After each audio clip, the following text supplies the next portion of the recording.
Future focus में आपका स्वागत है। पिछली वीडियो में हमने आपको गृह विज्ञान का पाठ 3 पढ़ाया था। आइए इस वीडियो में हम उसी पाठ का अभ्यास करते हैं। पहला प्रश्न है, उचित विकल्प का चयन करके सही का चिन्ह लगाओ। यह पकाने की विधि है। बच्चों से अनुरोध है कि इसे स्वयं हल करने का प्रयास करें। यह पकाने की विधि है। पहला है भुनना, छानना, काटना, छीलना। इसका उत्तर है भुनना। पकाने की विधि है भुनना। छानना भी नहीं है, काटना भी नहीं है और छीलना भी नहीं है। दूसरा प्रश्न, जल द्वारा भोजन पकाने की विधि है सेकना, तलना, भुनना, उबालना। तो इसका उत्तर है उबालना। तीसरा वाक्य है, इस बर्तन में भोजन शीघ्र पकता है। प्रेशर कुकर, डेगची, पतीला, कढ़ाई। तो इसका उत्तर है प्रेशर कुकर, क्योंकि वो दाब से पकता है। हमने पढ़ा था पाठ के अंदर।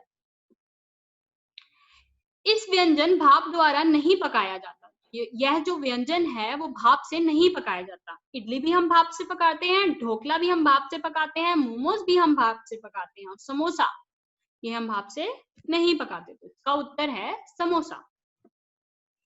लघु उत्तरीय प्रश्न 1, भोजन पकाने की विभिन्न विधियों के नाम लिखो। तो इसका उत्तर है, आपने 3 प्रकार की विधियां पाठ में पढ़ी थी। वो सारी 3 प्रकार की विधियां आपने बतानी है। भोजन पकाने की विधि है, पहली विधि है जल द्वारा पकाना, जिसके अंदर 3 विधियां और आती हैं, जो कि है उबालना, भाप द्वारा पकाना, भाप तथा दाब द्वारा पकाना यानी कि प्रेशर कुकर द्वारा। दूसरी विधि है शुष्क ताप द्वारा पकाना, जिसमें 2 विधि आती हैं, जो कि है बेकिंग, भुनना व सेकना। और तीसरी विधि है तलना, जिसमें 2 विधि आती हैं, जो कि है कम घी या तेल में तलना और अधिक घी या तेल में तलना। लघु उत्तरीय प्रश्न 2, जल द्वारा भोजन पकाने की विधियों का संक्षिप्त वर्णन करो। जल द्वारा भोजन पकाने की विधियां हमने 3 पढ़ी थी। पहली थी उबालना, इसके अंदर हम खाद्य पदार्थ को जल में पकाते हैं, जैसे कि दाल, चावल, सूप, सब्जियां आदि। दूसरी है भाप द्वारा पकाना, इस विधि में खाद्य पदार्थ को भाप से पकाते हैं, जैसे ढोकला, इडली, मोमोज आदि। और तीसरी विधि है भाप तथा दाब द्वारा पकाना, यानी कि प्रेशर कुकर द्वारा पकाना। तो इस विधि में भोजन को भाप के अत्यधिक दाब से एक विशेष बर्तन में पकाया जाता है, जिसे प्रेशर कुकर कहते हैं। लघु उत्तरीय प्रश्न 3, उबालने व तलने में क्या अंतर है। उबालना, इसमें खाद्य पदार्थ को जल में पकाया जाता है, जैसे दाल, चावल, सूप, सब्जियां आदि। आलू, अरबी और शकरकंदी को छिलके सहित उबालना चाहिए, ताकि उनके पोषक तत्व संरक्षित रहें।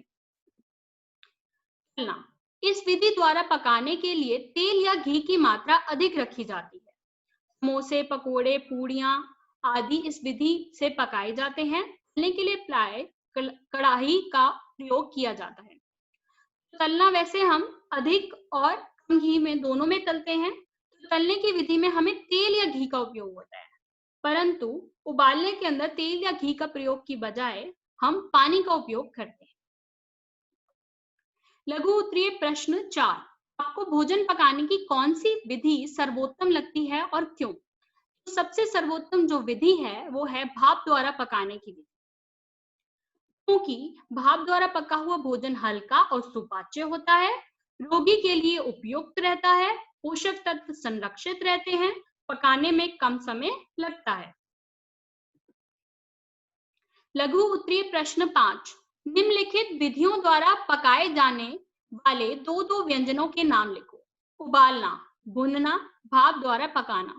उबालने के 2 व्यंजन हैं दाल, चावल और सब्जी। भुनना के व्यंजन है बैंगन का भरता और शकरकंदी। और भाप द्वारा पकाने के व्यंजन हैं ढोकला और इडली। दीर्घ उत्तरीय प्रश्न 1, भोजन पकाने की किन्हीं 2 विधियों का विस्तार पूर्वक वर्णन करो। हमने भोजन पकाने की 3 विधियां पढ़ी थी, तो आपको कोई भी 2 विधियों को विस्तार पूर्वक बताना है। हमारी पहली विधि है जल द्वारा पकाना, दूसरी है शुष्क ताप द्वारा पकाना और तीसरी है तलना। और इनमें भी और विधियां जो आती हैं वो भी आपको बतानी है। आपको इनमें से कोई भी 2 विधियां बतानी है। आपने 3 प्रकार की पढ़ी हैं, मैं आपको तीनों प्रकार की बता रही हूँ, आपने केवल 2 ही लिखनी है। जल द्वारा पकाना, तो इसमें पहली विधि आती है उबालना। इसमें खाद्य पदार्थ को जल में पकाया जाता है, जैसे दाल, चावल, सूप, सब्जियां आदि। आलू, अरबी और शकरकंदी को छिलके सहित उबालना चाहिए ताकि उनके पोषक तत्व संरक्षित रहें। पालक, बथुआ, सरसों का साग, घिया, गाजर आदि उबालने के बाद पानी को फेंकना नहीं चाहिए। इसका प्रयोग सूप, दाल आदि में किया जा सकता है। इसके लाभ हैं, उबला हुआ भोजन हल्का व पौष्टिक होता है, रोगी के लिए उत्तम होता है। उबालने से सख्त खाद्य पदार्थ नरम तथा सुपाच्य हो जाते हैं, जैसे दालें व अनाज आदि। हानियां, अधिक देर तक उबालने से कुछ खाद्य पदार्थों के रंग बदल जाते हैं, जैसे हरी पत्तेदार सब्जियां। जिस पानी में खाद्य पदार्थ उबाला जाता है उसे अगर फेंक दिया जाए तो बहुत से पोषक तत्व पानी के साथ व्यर्थ चले जाते हैं। दूसरा है भाप द्वारा पकाना। इस विधि में खाद्य पदार्थ को भाप से पकाते हैं, जैसे ढोकला, इडली, मोमोज आदि। पकाते समय खाद्य पदार्थों को किसी छिद्रयुक्त बर्तन को एक बड़े बर्तन में रखते हैं, जिसमें पानी को गर्म करके भाप बनाई जाती है। बर्तन को ढक देते हैं ताकि भाप बाहर ना निकले। तो ये जैसे दर्शाया गया है भाप द्वारा पकाने की विधि को। तो इसके लाभ हैं, भाप द्वारा पका हुआ भोजन हल्का और सुपाच्य होता है, रोगी के लिए उपयुक्त रहता है, पोषक तत्व संरक्षित रहते हैं, पकाने में कम समय लगता है। भाप तथा दाब द्वारा पकाना, प्रेशर कुकर द्वारा। इस विधि में भोजन को भाप के अत्यधिक दाब से एक विशेष बर्तन में पकाया जाता है, जिसे प्रेशर कुकर कहते हैं। इसका ढक्कन वायुरोधी होता है, यानी कि वायु को ये रोक देता है, बाहर आने नहीं देता ये। तो यह बर्तन अत्यधिक दाब सहन कर सकता है। कुकर में बनने वाला भाप अंदर एकत्रित होने से दाब बढ़ता है। पानी का तापमान अधिक होने से भोजन शीघ्र पक जाता है। प्रेशर कुकर में सेपरेटर भी होते हैं, जिनमें भिन्न भिन्न प्रकार के खाद्य पदार्थ एक साथ पकाए जा सकते हैं। तो ये प्रेशर कुकर दर्शाया गया है। इसके लाभ क्या है? भोजन शीघ्र पकता है, ईंधन की बचत होती है, जल में घुलनशील विटामिन व खनिज लवण संरक्षित रहते हैं।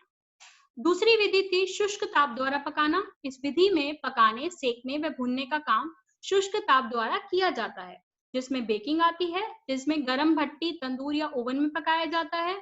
पकाने का माध्यम शुष्क ताप ही रहता है। केक, बिस्कुट, ब्रेड, रस आदि इस विधि से पकाए जाते हैं। आजकल विद्युत चलित तंदूर व ओवन भी बाजार में उपलब्ध है। तो ये विधि दर्शाई गई है। इसके लाभ क्या हैं? भोजन पौष्टिक और सुपाच्य होता है, भोजन में विविधता आती है। तीसरा, हानियां। इसकी हानियां क्या है? तापमान कम या अधिक होने से खाद्य पदार्थ के स्वाद व रूप में परिवर्तन आ जाता है। भुनना व सेकना। इस विधि में खाद्य पदार्थ को आग, गर्म तवे, राख या रेत पर रखकर पकाया जाता है, जैसे ये भुट्टे को दर्शाया गया है, पकता हुआ, यानी कि भुन रहा है। चना, मक्का, गेहूं, मूंगफली, आलू, बैंगन, शकरकंदी आदि इस विधि से पकाए जाते हैं। इसके लाभ क्या है? खाद्य पदार्थ के स्वाद व गंध में वृद्धि होती है, भोजन पौष्टिक और सुपाच्य होता है। इसकी हानियां हैं, कई बार तेज आंच पर भुनने से भोजन बाहर से तो पक जाता है, परंतु अंदर से कच्चा रह जाता है। तलना। इस विधि में खाद्य पदार्थ को गर्म घी या तेल में तलकर पकाया जाता है। भोजन पकाने की यह विधि अधिक प्रचलित है। तलने की 2 विधियां हैं। पहली है कम घी या तेल में तलना। इस विधि में खाद्य पदार्थ को पकाने के लिए तेल या घी की मात्रा कम रखी जाती है। पकाने के लिए उतले धरातल वाले बर्तन का प्रयोग किया जाता है, यानी कि सीधे बर्तन का प्रयोग किया जाता है। ऑमलेट, बेसन के पूड़े, परांठे, आलू की टिक्की आदि इस विधि से पकाए जाते हैं। दूसरी विधि थी अधिक घी या तेल में तलना। इस विधि द्वारा पकाने के लिए तेल या घी की मात्रा अधिक रखी जाती है। समोसे, पकोड़े, पूड़ियां आदि इस विधि से पकाए जाते हैं। तलने के लिए प्रायः कढ़ाई का प्रयोग किया जाता है। तो इसके लाभ क्या हैं? स्वादिष्ट व आकर्षक व्यंजन तैयार किए जा सकते हैं। भोजन अधिक ऊर्जा देने वाला होता है। और इसकी हानियां हैं, भोजन के बहुत से पोषक तत्व नष्ट हो जाते हैं। तला हुआ भोजन अधिक खाने से मोटापा आता है। तला हुआ भोजन शीघ्र नहीं पचता। ये थे हमारा पार्ट 3 गृह विज्ञान कक्षा 7वीं का अभ्यास। तो आशा है कि आपको ये अच्छा लगा होगा। तो हमारी वीडियोस को लाइक करें, चैनल को सब्सक्राइब करें और हमें फॉलो करें, ताकि आपको आगे आने वाली वीडियोस दिख सके। धन्यवाद।